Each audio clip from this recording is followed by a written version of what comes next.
Hello, my name is Alex. I'm 28. I work part-time at a local bike repair shop and spend most evenings trying to make sense of numbers that never seem to add up the way they should. That's how I ended up sitting across from Sophia in the university library on a Tuesday night, watching her fingers trace equations across notebook pages like she was conducting some invisible orchestra. I'd been struggling with my engineering prerequisites for months. Night school isn't easy when you've spent years working with your hands instead of formulas. But I was determined to finish what I'd started.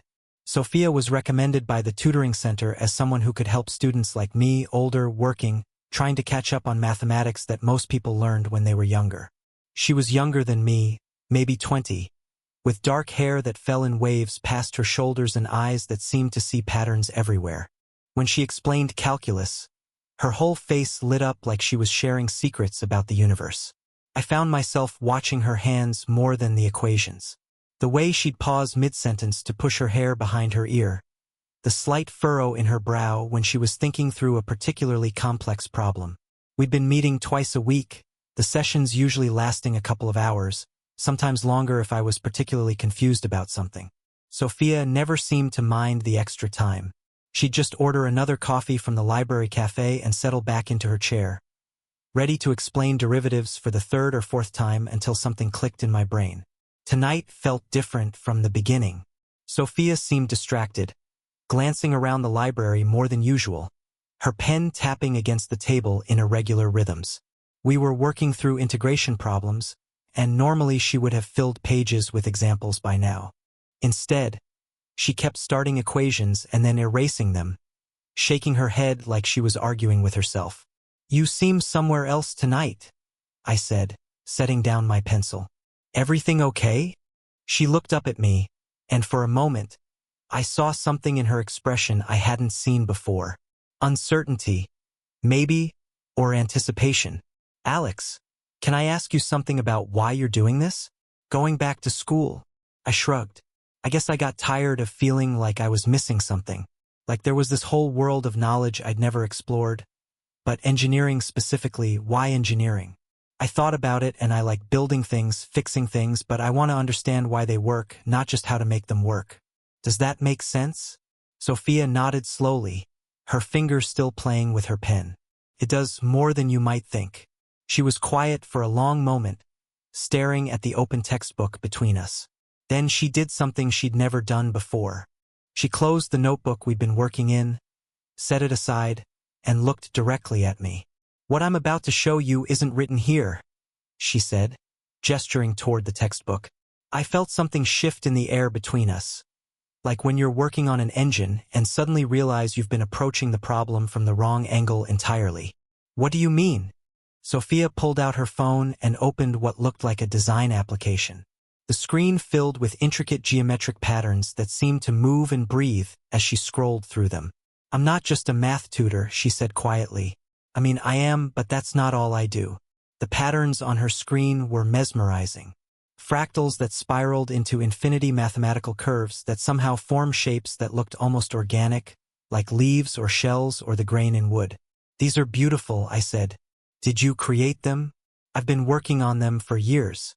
It started as part of my graduate research in applied mathematics, but it became something more, something I couldn't explain in any paper or thesis." She swiped to a new image. This one showed what looked like architectural blueprints, but unlike any building plans I'd ever seen. The structures seemed to flow and curve in impossible ways, following mathematical principles that created spaces that felt alive. "Sophia, what is this?" She took a deep breath. "Have you ever noticed how mathematics exists everywhere in nature? The spiral of a nautilus shell, the branching of trees, the way water flows around rocks." I nodded. Even in my limited understanding, I'd started to see patterns everywhere since beginning these tutoring sessions. Most people think math is abstract, separate from the real world. But it's not. It's the language the universe uses to build itself. And I think she paused, looking around the library again. I think we can use that language to build things that work with nature instead of against it. She showed me more images. Bridges that seemed to grow from the landscape like trees. Buildings that curved and twisted in ways that somehow looked perfectly natural. Wind turbines shaped like flower petals that moved with an organic grace. This is incredible, I said, and I meant it. But why are you showing me this? Why now? Sophia set her phone down and looked at me with an intensity that made my chest tighten. Because I've been watching you for weeks, Alex. The way you approach problems, the way you think about fixing things and building things.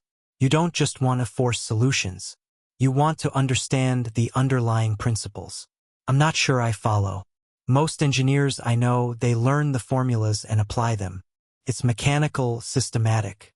But you ask questions that go deeper. When we were talking about optimization problems, you asked why the math worked the way it did, not just how to solve the equations. I remembered that conversation. We'd been working on finding the minimum surface area for a given volume. And something about the elegance of the solution had fascinated me. It felt like there was something beautiful about it, I said, like the math was showing us something true about how the world works. Exactly. Sophia leaned forward, her eyes bright with excitement. That's what most people miss. They see mathematics as a tool, but it's more than that. It's a way of seeing, a way of understanding the patterns that connect everything. She picked up her phone again and showed me a video. It was footage of a prototype, one of her organic-looking wind turbines spinning in a test facility. But it wasn't just spinning. It was dancing, moving with a fluid grace that made traditional turbines look clunky and mechanical by comparison. The efficiency is 30% higher than conventional designs, she said. But that's not the important part. The important part is that it works with the wind instead of fighting it. It responds to changes in air pressure and temperature. It adapts. I watched the turbine spin, mesmerized by its movement. How is that possible? Biomimetics combined with advanced mathematical modeling. I study how plants and animals solve engineering problems, then translate those solutions into mathematical principles we can use. And you're doing this research at the university? Sophia shook her head. Not officially. My advisor thinks I'm working on theoretical applications of fractal geometry, which I am technically, but this, she gestured at her phone. This is what I do in my spare time in my garage. The library felt different now, like we were sitting in a bubble of possibility while the rest of the world continued its ordinary Tuesday evening around us. Students at other tables were still hunched over textbooks, still struggling with the same kinds of problems Sophia and I had been working on earlier. But something had shifted between us. Some invisible barrier had dissolved. Why are you telling me this? I asked again. Sophia was quiet for a moment, her fingers tracing patterns on the table surface. Because I think you might understand, and because I need help. What kind of help? The kind you're good at? Building things, testing things, making theoretical designs work in the real world. She looked up at me. I'm brilliant with the math, Alex, but I'm terrible with tools. I can design a wind turbine that mimics the way of the hummingbird hovers, but I can't build a prototype that doesn't fall apart after 10 minutes. I felt something warm spread through my chest, a familiar excitement I got when someone brought a broken bike to the shop, and I could see exactly how to fix it. You want me to help you build these things? I want to show you something first. Tomorrow night, if you're free, my garage workshop. I want you to see what I've been working on, and then you can decide if you think I'm completely crazy or if maybe we could work together. The way she said work together made my pulse quicken. Not just because of the projects she was describing, though those were fascinating enough. There was something in her voice, an intimacy that suggested she didn't share this part of herself with many people. I'm free tomorrow night, I said.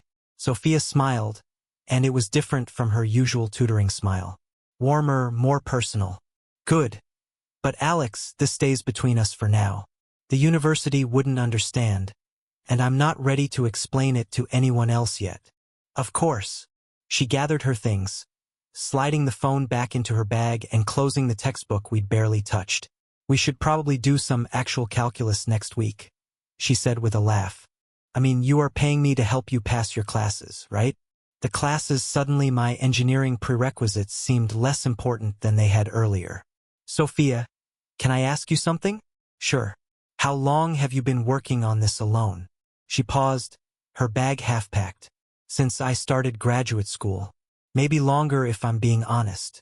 I think I've been seeing these patterns my whole life. I just didn't know what to do with him. That must have been lonely. It was. She looked at me with an expression I couldn't quite read. It is. We walked out of the library together, something we'd never done before. Usually, Sophia stayed longer to work on her own projects while I headed home to get some sleep before my early shift at the bike shop. Tonight, she walked with me across the campus quad, our footsteps echoing in the crisp air. "Alex," she said as we reached the parking lot. "Thank you for listening. For not thinking I'm crazy." "I don't think you're crazy. I think you're on to something incredible." She smiled again, that same warm smile that made me want to spend hours just talking with her. "We'll see. Tomorrow night might change her mind." I watched her drive away, her tail lights disappearing around the corner, and stood there for a long moment, thinking about mathematical patterns in organic architecture and the way Sophia's eyes had lit up when she talked about her work. Something had changed tonight, something that went beyond tutoring sessions in calculus problems. The next evening, I found myself driving through a residential neighborhood I'd never explored before, looking for Sophia's address. The houses were modest, mostly built decades ago with large lots and mature trees that created tunnels of shadow under the streetlights. Sophia's house was a small ranch-style home with a detached garage that looked like it had been modified. I could see lights spilling out from under the garage door and hear the hum of machinery from inside. I parked in the driveway and walked up to the front door, but before I could knock, the garage door began to rise. "Alex, over here," Sophia called from inside the garage. I walked over and stepped into what looked like a cross between a workshop and a laboratory. The space was larger than I had expected. Sophia had clearly knocked out some walls or expanded into the backyard. Workbenches lined the walls covered with tools I recognized and equipment I didn't. In the center of the space, several strange and beautiful objects caught the light. "Welcome to my secret laboratory," Sophia said, wiping her hands on a towel. She was wearing jeans and a t-shirt instead of her usual sweater, her hair pulled back in a ponytail. She looked younger, more relaxed, more herself. "Sophia, this is incredible." The objects in the center of the garage were like nothing I'd ever seen. One looked like a tree made of metal and glass, its branches reaching toward the ceiling in perfect mathematical spirals. Another resembled a flower, but as I got closer, I realized it was some kind of solar collector, its petals tracking an artificial light source with subtle organic movements. "These are prototypes," Sophia said, following my gaze. "Proof of concept models for larger installations." I walked over to the tree-like structure and examined it more closely. The branches were hollow tubes that seemed to be channeling something. Air maybe, or water. What does this one do? Air purification and oxygen generation. It's based on the way real trees process carbon dioxide, but optimized using mathematical models of fluid dynamics and gas exchange. Sophia joined me next to the structure. "The efficiency is incredible, but I can't get the materials right. The joints keep failing under pressure." I knelt down and looked at the base of the structure where several tubes came together in a complex junction. I could see the problem immediately. The connections were too rigid, fighting against the natural flex and movement of the system instead of accommodating it. "You need flexible joints here," I said, pointing to the stress points. "Something that can move with the system instead of against it. I've tried rubber gaskets, but they don't hold under pressure. What about a ball and socket design like a hip joint? It would give you the flexibility you need while maintaining structural integrity." Sophia stared at me for a moment, then grabbed a notebook from the nearest workbench and started sketching rapidly. Yes, that could work. The pressure would be distributed across the entire socket instead of concentrated at a single point. I watched her draw, her pencil moving in quick, confident strokes as she worked out the mechanical details. This was Sophia as I'd never seen her before. Not just explaining mathematics to a struggling student, but creating, building, solving problems in real time. I said, "I think I could fabricate something like this. I've got access to a machine shop through a friend who does custom motorcycle parts." Sophia looked up from her notebook, her eyes bright with excitement. "Really? You think you could make it work?" "I think we could make it work." That word we hung in the air between us for a moment. Sophia set down her pencil and looked at me with an expression that was part gratitude, part something deeper. Alex, I have to ask, why are you willing to do this? You barely know me. You're here to learn calculus, not to become my research partner. I thought about her question, looking around at the incredible things she'd created in this garage laboratory. Honestly, because this is the most interesting thing anyone's ever shown me, and because I think you're right. I think mathematics really is the language the universe uses to build itself. I want to learn that language, and because you've been working alone for years and nobody should have to do work this important by themselves. Sophia was quiet for a long moment, her fingers playing with the pencil she'd set down. There's something else I need to tell you, she said finally. What is it? Sophia walked over to a workbench in the corner of the garage and picked up a folder thick with papers. Remember, I told you my advisor thinks I'm working on theoretical applications of fractal geometry? Yeah. Well, I am, but I'm also supposed to be writing my dissertation. It's due soon. She opened the folder and showed me pages covered with equations and diagrams that look far more complex than anything we'd worked on in our tutoring sessions. This is what I'm supposed to be focusing on. Pure mathematics, abstract theory with no practical applications. I looked at the pages, understanding maybe one symbol in 10. But that's not what you want to write about. No, I want to write about this, she gestured around the garage. I want to write about biomimetic engineering and mathematical modeling of natural systems. I want to write about the applications, not just the theory. So why don't you? Sophia laughed, but it wasn't a happy sound. Because my advisor, Dr. Harrison, thinks applied mathematics is beneath serious academic consideration. He thinks I'm wasting my talent on engineering problems instead of pursuing pure mathematical research. That's ridiculous. Is it? Maybe he's right. Maybe I am wasting my time building these prototypes when I should be focusing on advancing mathematical theory. I looked around the garage again at the tree-like air purifier and the flower-like solar collector and the dozens of other projects in various stages of completion. Sophia, this isn't a waste of time. This is the future. You really think so? I know.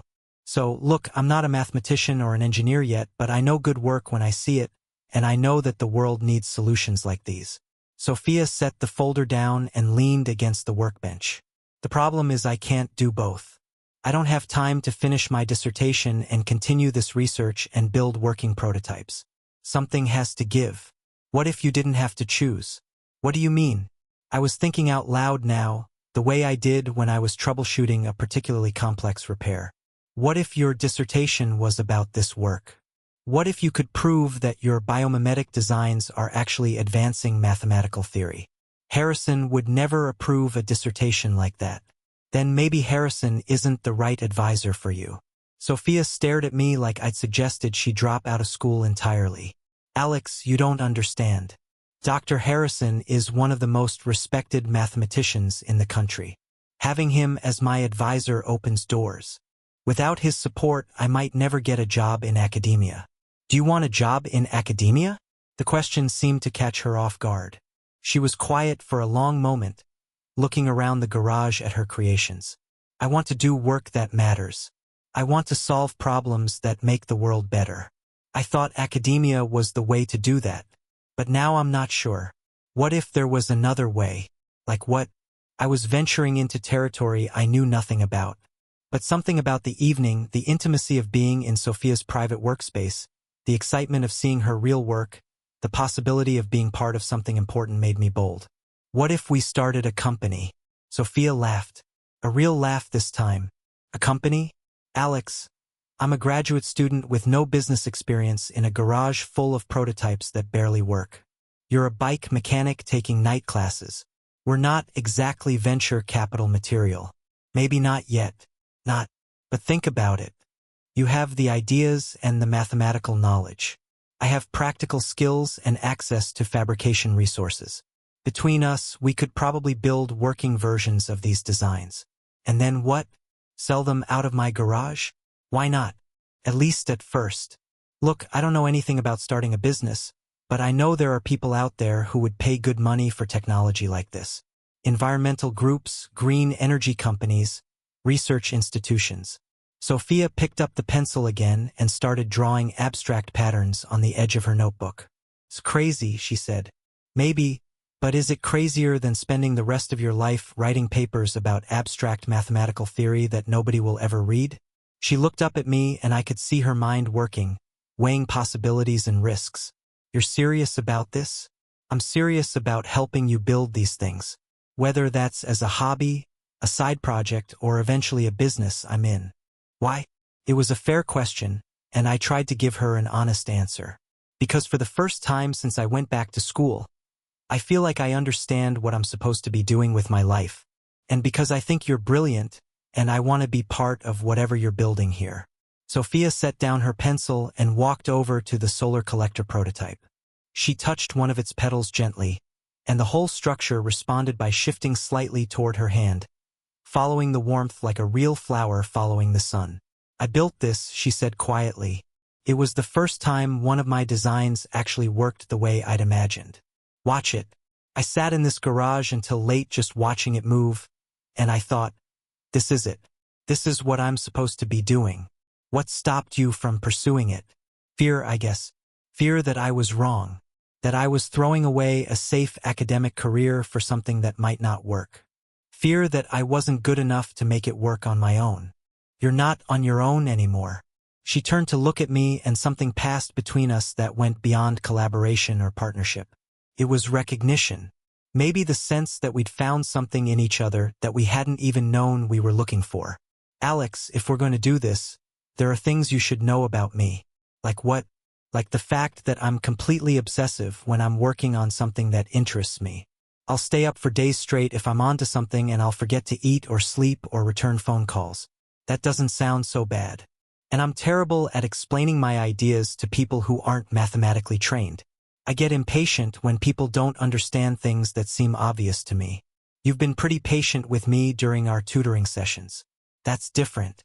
Teaching calculus is straightforward. This, she gestured around the garage. This is trying to explain why I think of a wind turbine should look like a hummingbird wing or why a building should grow from the ground like a tree. Most people think I'm crazy. I don't think you're crazy.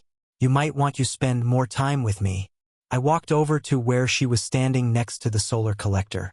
Sophia, I've spent years fixing things that other people thought were hopeless. Motorcycles that had been in accidents. Bicycles that had been left out in the rain for years. Engines that hadn't run in decades. I'm pretty good at seeing potential in things that other people have given up on. Is that what you think I am? Something broken that needs fixing? No. I think you're someone brilliant who's been trying to do impossible things all by herself. And I think you're closer to succeeding than you realize. Sophia looked at me for a long moment and I could see her making some kind of decision. Okay, she said finally. Okay, let's try it. Not the company thing, not yet. But let's see if we can actually build something together, something that works. What did you have in mind?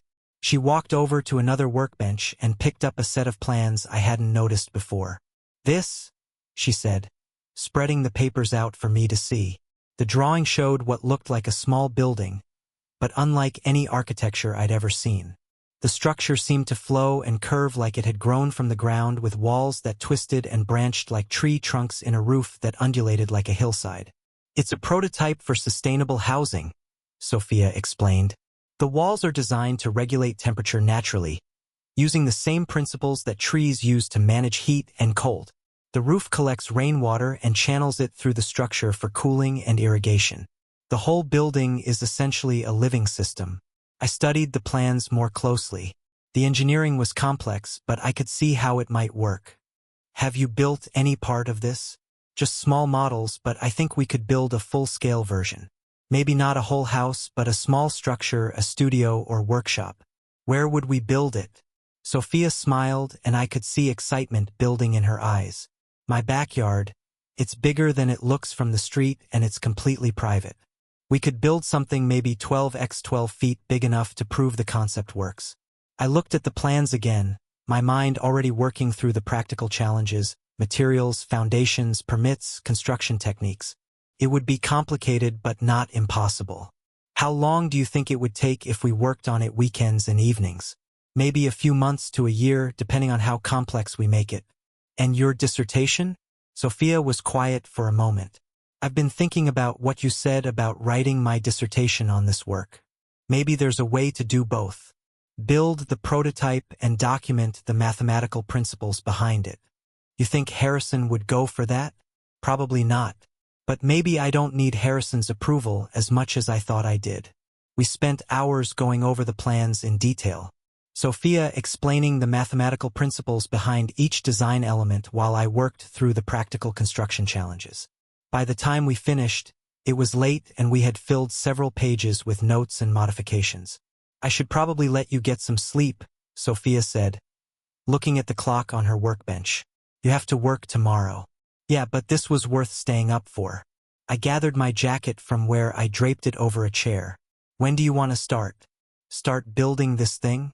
Sophia laughed, shaking her head. You're serious? You're actually serious about this? Dead serious. This weekend. This weekend. She walked me to the garage door, which she opened manually instead of using the automatic opener. The night air was cool and crisp, carrying the smell of fallen leaves and would smoke from someone's fireplace. Alex, she said as I reached my car. Yeah. Thank you for listening, for understanding, for wanting to be part of this. Thank you for showing me, for trusting me with it. I drove home through empty streets, my mind buzzing with possibilities. Mathematical equations danced through my head alongside construction techniques and material specifications. For the first time since I'd started night school, I felt like I understood what I was working toward. The next few days passed in a blur of anticipation. I found myself distracted at work, thinking about Sophia's plans instead of the bike repairs in front of me. I started researching sustainable building materials and construction techniques online, filling notebooks with ideas and calculations. Our regular tutoring session that Thursday felt different. We still worked on calculus problems, but there was an undercurrent of excitement, a shared secret that made even the most mundane equations feel significant. Sophia would explain a concept about optimization or integration, and I would suddenly see how it might apply to her building designs. You're getting this much faster now, she observed as I worked through a particularly complex problem. I think I'm starting to see the bigger picture, how all these concepts fit together. That's exactly right. Mathematics isn't a collection of separate techniques. It's a unified way of understanding patterns and relationships like the patterns you use in your designs. Exactly like that. After we finished the tutoring session, we spent another hour in the library going over her building plans, refining details, and working through construction challenges. Other students occasionally glanced over at our table, probably wondering why we had architectural drawings spread out next to calculus textbooks. I've been thinking about materials, I said, pointing to a section of the wall design. Traditional lumber isn't going to work for these curves. We need something more flexible. I've been researching bamboo composites. They have incredible strength-to ratios and they can shape into complex curves. Where would we get bamboo composites? There's a company in Oregon that specializes in sustainable building materials. They ship nationwide. I made a note to research the company. What about the foundation? This design is going to put some unusual stresses on the ground. I've been working on that too. Sophia pulled out her phone and showed me a new set of calculations. Instead of a traditional concrete foundation, I'm thinking we use a root-like system of interconnected supports that distribute the load more naturally, like how trees anchor themselves. Exactly. We were so absorbed in our planning that we didn't notice the library was closing until a security guard tapped on our table. Sorry, folks. We're locking up in 5 minutes. We gathered our materials quickly, but as we walked out together, Sophia seemed reluctant to end the evening. Do you want to grab coffee? She asked. There's a place downtown that's open late. Sure. The coffee shop was nearly empty, just a few students with laptops and a couple having what looked like a serious conversation in the corner. Sophia and I found a table by the window and continued our discussion over steaming mugs. Alex, can I ask you something personal? Of course. What made you go back to school? I mean, you seem happy with your work at the bike shop. I thought about how to answer. I am happy there. I love fixing things, working with my hands, solving mechanical problems. But I started feeling like I was only seeing half the picture. Like I understood how things worked but not why they worked. And now I feel like I'm starting to see the why, especially after seeing your work. You're showing me that mathematics isn't just abstract theory. It's the blueprint for everything. Sophia smiled, wrapping her hands around her coffee mug. That's exactly how I see it, but it's nice to hear someone else say it. Can I ask you something personal? Fair's fair. Why mathematics? What drew you to it in the first place? Sophia was quiet for a moment, staring out the window at the empty street. My dad was an engineer, civil engineering, mostly bridges and roads. When I was little, he used to take me to his job sites and show me how structures were built. But I was always more interested in why they worked than how they were built. What did he think of that? He loved it. He used to say I had an engineer's curiosity in a mathematician's mind. Her expression grew sad. He died when I was young. Heart attack.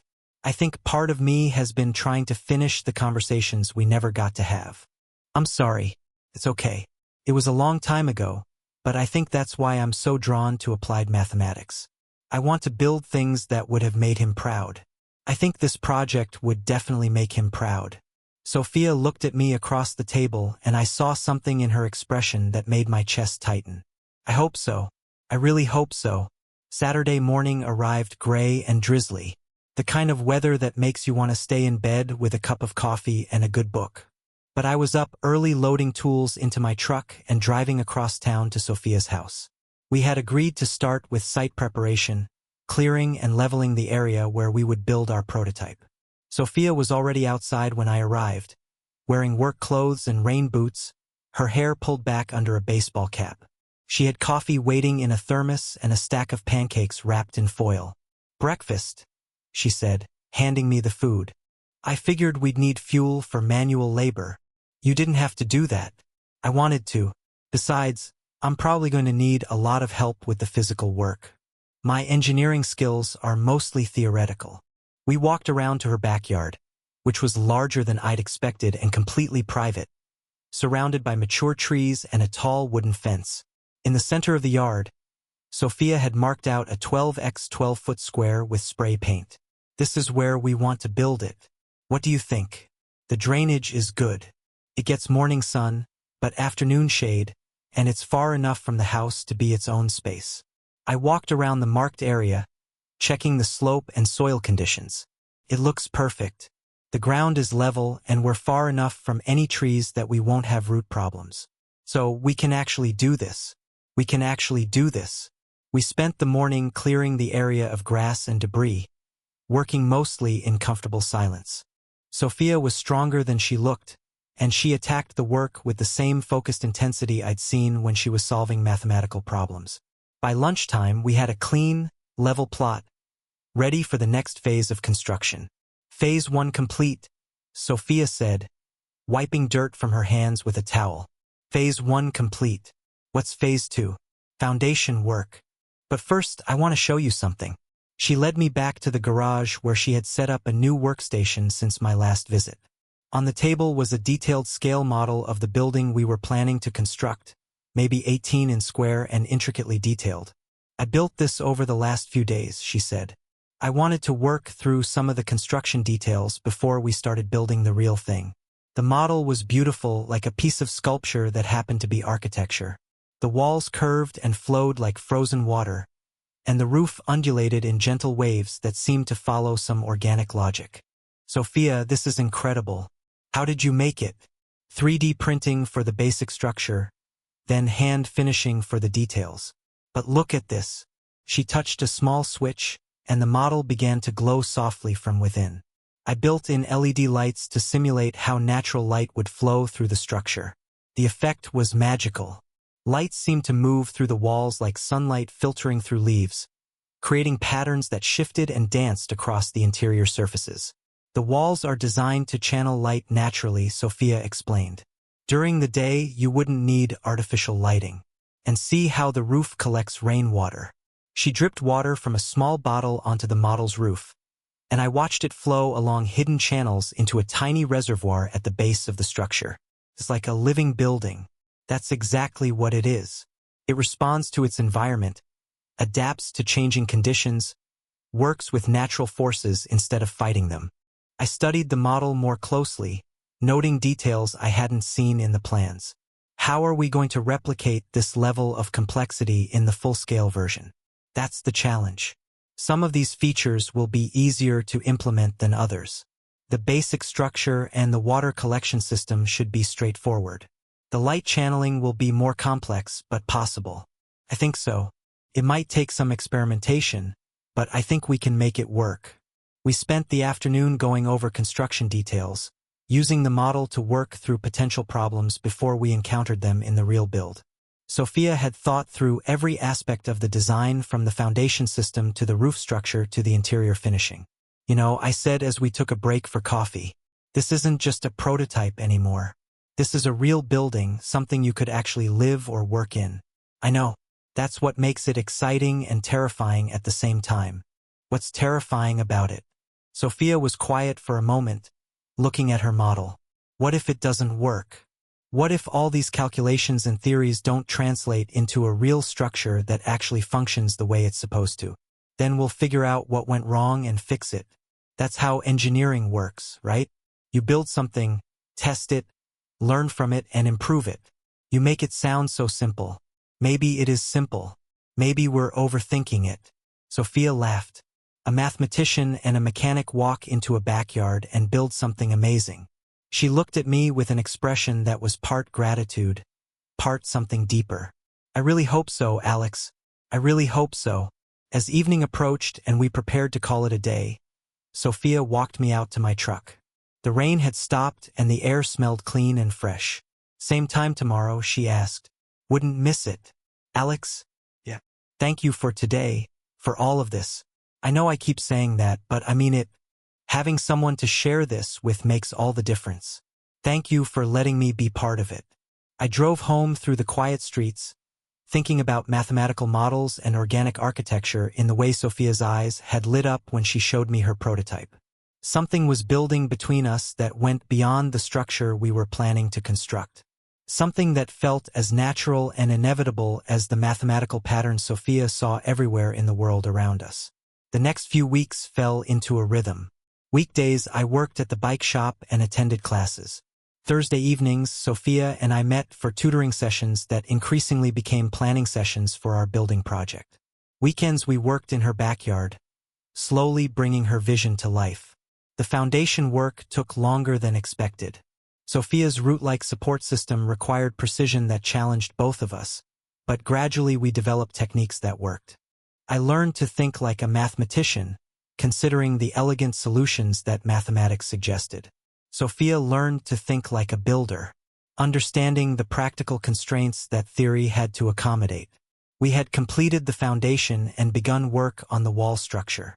The building was starting to take shape, and even in its incomplete state, it was clear that we were creating something extraordinary. The curves and flows that had looked so organic in Sophia's drawings were even more striking in 3 dimensions, creating spaces that felt alive and responsive. It's working, Sophia said one afternoon as we stepped back to admire our progress. It's actually working. Did you doubt it would every day? But look at it, Alex. Look what we built. I looked at our structure, still unfinished, but already beautiful, and felt a sense of accomplishment unlike anything I'd experienced before. This wasn't just construction. It was creation. The translation of mathematical vision into physical reality. We built it. I corrected her. We built it together. Sophia turned to look at me, and in her eyes I saw something that had been building between us for weeks. Something that had grown alongside our project but separate from it. Something that was about us, not just about the work we were doing together. Alex, she said quietly. Yeah. What I'm about to show you isn't written in any textbook either. And then she kissed me there in her backyard next to the impossible building we were creating together. And I understood that some of the most important discoveries can't be calculated or planned or engineered. Some things you just have to build with your hands and hope they're strong enough to last. In the dim glow of a university library, where the scent of coffee and old books lingers, Alex's story within Sophia unfolds like a fractal pattern, intricate, unexpected, and alive with possibility. A bike mechanic grappling with night school calculus, Alex meets Sophia, his tutor, whose passion for mathematics reveals a hidden world of biomimetic designs.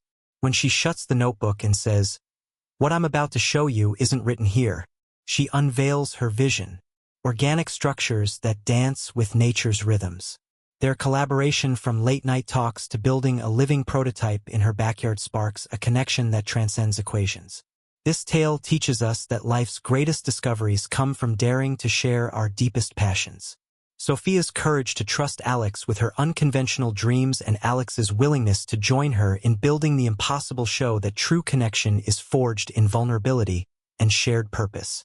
Their story reminds us to embrace the unknown, to see potential where others see impossibility, and to build something meaningful with those who inspire us to dream bigger.